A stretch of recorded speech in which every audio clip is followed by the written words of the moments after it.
Okay, I've got an interesting subject today, and it's about respect, and it's also about parenting. First off, respect is modeled before it is expected. What do I mean by that? What I mean is that you've got a lot of parents out there that want respect from their children. However, they don't demonstrate showing respect for others, nor do they show respect for their children. So what do people do? People model what we do, all right? Especially our children. We're the models to our children. We show them kind of how they're supposed to act by how we act. So they're a reflection of us in a lot of different ways. Now, some kids are a little bit smarter and they grasp it a little bit quicker, but some are not. But either way, let's be honest. Many parents today are frustrated. And they're frustrated because they don't feel as though their children respect them. They say that their children don't talk to them anymore. They don't respect them. They're disrespectful. They cut them off because, they set borders or boundaries. And that's probably not true because they're not looking back at what they've done and what they've shown their children throughout the years that their children have lived with them and growing up, and how they treat others and how they move forward. But here's the question. Here's the question that we don't ask enough, basically. What did respect look like in that home before that child pulled away?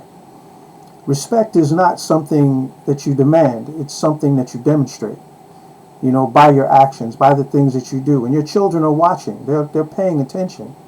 Children don't grow up in a vacuum. They grow up watching how we speak, how we listen, how we handle anger, and how we treat them and how we treat others, from the lowest level to the highest level.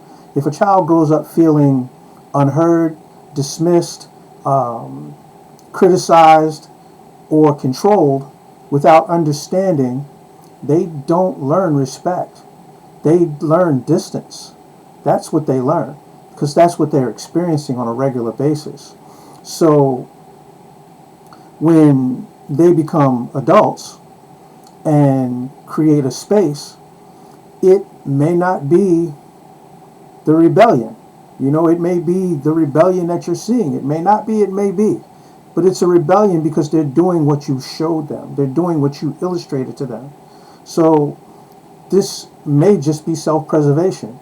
They saw how you treated people, or they saw how the people were being treated around them, and they become a mirror of that. So setting boundaries as a parent is necessary. But boundaries without respect feels like control. Discipline without dignity feels like punishment. And authority without empathy feels like oppression, especially to a child growing up. Now, again, a lot of times we just really need to look in the mirror and see what it is that we're doing. What are we teaching, even though we may be teaching it unintentionally? And what we call disrespect is our children sometimes is just a mirror reflecting what they have experienced throughout their lives. We want respect later. We must plan, and we must also plant the seed earlier that respect is not just a rule, but it's a relationship. It's how we treated them and how now they're going to treat us. There was a song a long time ago called the Cats in the Cradle and the Silver Spoon. Little boy blue and a man on the moon. When you coming home, Dad, I don't know when, but we'll get together then. And that song basically talks about a father who constantly put his son off. He was always busy with this, always busy with that, even though his son wanted to do certain things while he was growing up. But that never happened. And then when the tables turn, when the son is now grown and busy and got a family and working and all of that stuff, now the father is retired or not working and he's got time, and he says the same thing that his son said to him. When you're coming home, son, I don't know when, but we'll get together then. Dad, we'll have a good time then.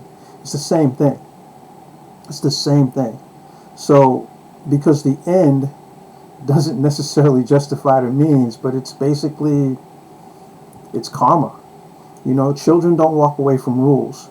They walk away from how the rules were made for them and how it made them feel. So, for all of you parents that are listening and all of you parents that haven't violated this yet, Here's some key points. Some key points I want to talk about really quickly. One, respect is learned behavior. It's not automatic. It's not obedience. Children model what they consistently experience.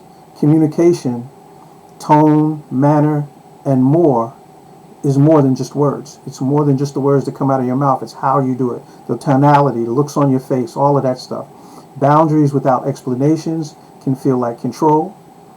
Emotional safety is just as important as physical. It really is. And disrespect for adulthood is often rooted in unresolved childhood experience. So, distance from parents is sometimes a response to repeated emotional distance and harm that was done. Now, here's some solutions to that. One, model the respect that you expect. Speak to your children respectfully. Let them know what's going on, the way that you would want to be spoken to. And if there needs to be a correction, of course, make that correction. Number two, practice active listening. All right? Listen to your child and hear what's being said and how they feel when you say it. Again, we all get busy. We all have other things going on. But don't just respond. Understand that validating your feelings and validating their feelings is also important. And sometimes they don't understand, especially when they're younger. Number three, balance authority with empathy. Again, balance authority with empathy. That means if you're going to set a boundary, explain the boundary and why. Help them to understand that it's not just obey. And number four, apologize when you are wrong. A lot of parents don't apologize when they're wrong. They just say, do it, it's my way or the highway, or because I said so. That, of course, is going to make a child feel disrespected, and it's not going to teach them anything. It's just repeating it that it's their way or the highway. And number five, build a relationship over control. If you build a relationship with your child, then guess what? That will probably grow. Now, don't get me wrong. Some parents have been outstanding, and their kids are still knuckleheads.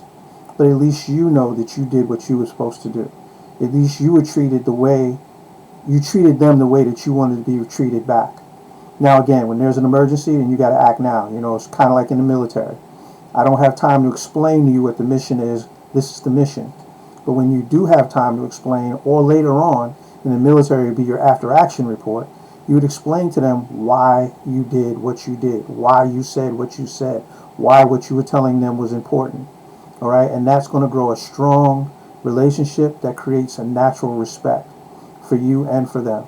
Again, this is Mr. Z Inspires, and I hope you guys got something out of this. Take care, be well. But again, you got to show respect to get respect. That's just the way it is. Be well.